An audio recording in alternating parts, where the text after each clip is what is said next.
Young and dynamic ministers, పైగా central minister Rammohan Naidu కీలక వ్యాఖ్యలు చేశారు. ఆయన మీద 3 నిఘా నేత్రాలు ఉన్నాయంటూ కీలక వ్యాఖ్యలు చేశారు. 1 ప్రధాని నరేంద్ర మోడీ, 2 సీఎం చంద్రబాబు, 3 సిక్కోలు ప్రజలు. అందుకే ఇంకా మరింత మెరుగ్గా పనిచేస్తున్నారంటూ సంచలన వ్యాఖ్యలు చేశారు.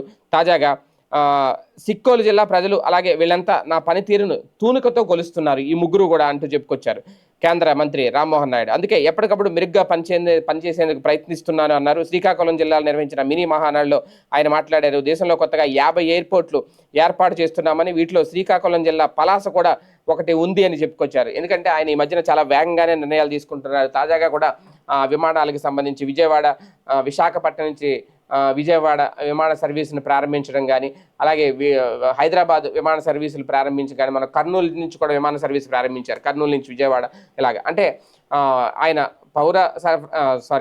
పౌర విమానయాన శాఖ మంత్రిగా కొనసాగుతున్నారు. ఎందుకంటే వాస్తవానికి మరి ఆ ఉత్తరాంధ్ర అదృష్టం ఏంటో, ఎప్పుడు ఆ శాఖ ఆయనకే వెళ్తుంది. ఇంతకుముందు అశోక్ గజపతిరాజు చేశారు అక్కడ, అదే శాఖకు సంబంధించి ఆ ప్రాంతానికే వెళ్తుంది ఆ శాఖ. ఇప్పుడు రామ్మోహన్ నాయుడు గారికి ఇచ్చారు. కీలకంగానే పనిచేస్తారు చాలా. పైగా ఇప్పుడు ఒక టఫ్ జాబ్ ఇది ఇప్పుడున్న పరిస్థితుల్లో రామ్మోహన్ నాయుడు గారికి. ఎందుకంటే ఒక పక్క అంతర్జాతీయ విమానాశ్రయాల నిర్మాణం జరుగుతున్న సమయం ఇది.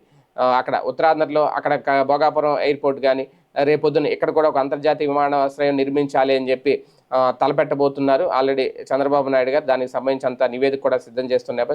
అది కూడా ఒక టఫ్ జాబే. ఏది ఏమైనా అటు ప్రధాని నరేంద్ర మోడీ కూడా తన పనితీరును గమనిస్తున్నారు, నిఘా పెట్టారు తన మీద. బాబు గారు నిఘా పెట్టారు ముఖ్యమంత్రి హోదాలో. దాంతోపాటు సిక్కోలు ప్రజలు కూడా తనను ఎప్పటికప్పుడు ఫాలో చేస్తున్నారు అనేది. అంటే ఒక రకంగా అందరికీ నేను జవాబుదారీనే అంటూ ఒక అద్భుతమైన స్టేట్మెంట్ అయితే ఇచ్చారు. నిజంగానే ప్రజలు గమనిస్తారు, ఇలాంటి యువ నాయకుడిని ప్రోత్సహిస్తారు.